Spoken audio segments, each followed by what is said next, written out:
Spot woke up happy and excited. Today was his birthday. He rushed down to his breakfast. "Happy birthday, Spot," said Sally and Sam. "You've got a lot of cards." Spot opened his cards and then had breakfast. It was fun having a birthday, and his friends were coming for tea later on. "Are you making a cake for my birthday, Mum?" asked Spot. "Yes," said Sally, "a very special one. Would you like to help me?" "Yes, please," said Spot. "I'd like to do the icing, all different colors."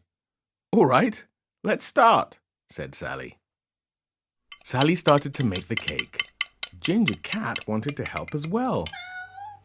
"I don't think we need your help, Ginger Cat," said Sally, "but you can help me clean up afterwards." Sam came into the kitchen.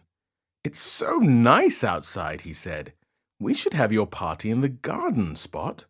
"Good idea, Dad," said Spot. "I'll help you to get everything ready." Spot and Sam hung balloons and streamers all over the garden. It looked very colorful. "This is my best birthday ever," said Spot.